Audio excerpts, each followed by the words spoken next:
আসসালামু আলাইকুম। বাঙালির একটা চিরচেনা খাবার বউখুদা, বউভাত অথবা খুদের ভাত। এই খাবারটাকে বিভিন্ন দেশের মানুষ বিভিন্নভাবে ডাকে বা চেনে।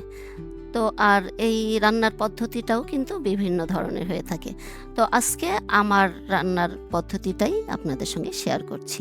তো এখানে খুদ নিয়েছি, এটা হচ্ছে পোলাওর চালের খুদ। আমি হাফ কেজি খুদ নিয়েছি। তো ভালো করে পরিষ্কার করে ধুয়ে একটা স্ট্রেনারে পানি ঝরতে দিয়েছি। তো চুলায় হাঁড়ি বসালাম, দিয়ে দেব এখন পরিমাণ মতো তেল। আর তেলের পরিমাণটা ওই চালের পরিমাণ বুঝেই দিতে হবে। তো তেলটা গরম হওয়ার পরে দিয়ে দেব এখানে ১ টেবিল চামচ আদা কুচি। আদা কুচি দেওয়ার পরে তারপর দিয়ে দেব ১ টেবিল চামচ রসুন কুচি। দিয়ে দিব ছোট, ছোট ৩ টা তেজপাতা। এখন দিয়ে দেব আমার হাতের একদম ভর্তি, ভর্তি করে ১ মুঠো পেঁয়াজ কুচি।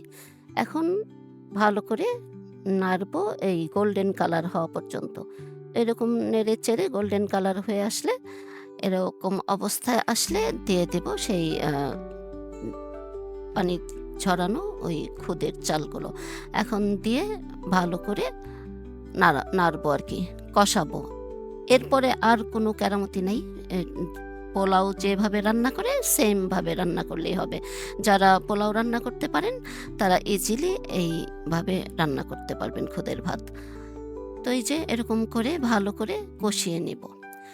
এই খুদের ভাতটা কিন্তু আমরা খুদের ভাত বলি। খুদের ভাতটা আমি আরেক পদ্ধতিতেও রান্না করতে পারি। দিয়ে দিলাম পরিমাণ মতো লবণ। তো আমি ২ ভাবে রান্না করি। যদি আপনারা দেখতে ইন্টারেস্টেড হন তাহলে আমি এরপরে অন্য পদ্ধতিটাও আপনাদের সঙ্গে শেয়ার করব। তো এই যে কষানো হয়ে যাচ্ছে, এরকম নেড়েচেড়ে কষিয়ে নেব। একদমই পোলাও যেভাবে কষায় সেরকম করে একটু কষিয়ে নিলে ঝরঝরা হবে। আমি আজকে কিন্তু ঝরঝরা খুদের ভাত রান্না করব। তো আমার কিন্তু কষানো হয়ে গেছে। এখন দিয়ে দিব গরম পানি।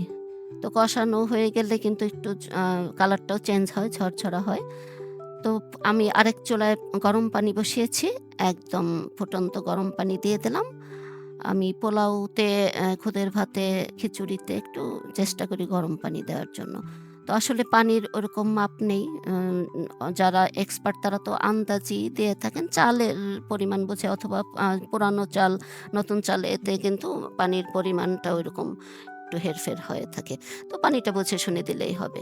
তো এই যে এরকম অবস্থায় চলে আসছে, এখন আমি দিব কয়েকটা কাঁচামরিচ ফালি করে। ছোট, ছোট কাঁচামরিচ, তাই ৬-৭ টা কাঁচামরিচ দিয়ে দিলাম।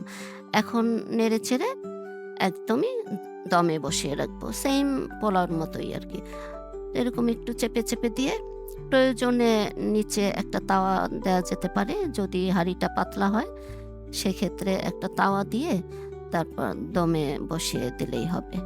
তো এই যে আমি এখন দমে বসিয়ে দিলাম। তো মাঝখানে আমি আরেকবার নেড়ে দিয়েছি। নেড়ে আবার এরকম চেপে, চেপে দিয়ে দিয়েছিলাম।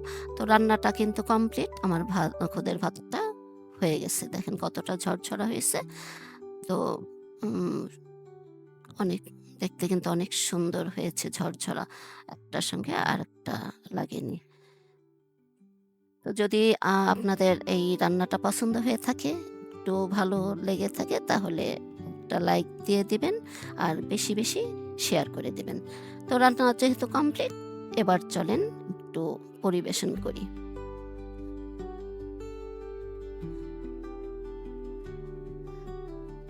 এখন এই যে প্লেটের মধ্যে সুন্দর করে সাজিয়ে নিয়েছি, বিভিন্ন রকমের ভর্তা নিয়েছি। এখানে আলু ভর্তা, ডাল ভর্তা, মরিচ ভর্তা, ধনিয়া পাতা ভর্তা, কালো জিরা ভর্তা, শুটকি ভর্তা। এত ভর্তার মধ্যে যদি একটা গরম, গরম ডিম ভাজা হয় তাহলে কেমন লাগে বলেন? আজকের মতো বিদায় নিচ্ছি। পরবর্তী ভিডিওতে আবার দেখা হবে। আল্লাহ হাফেজ।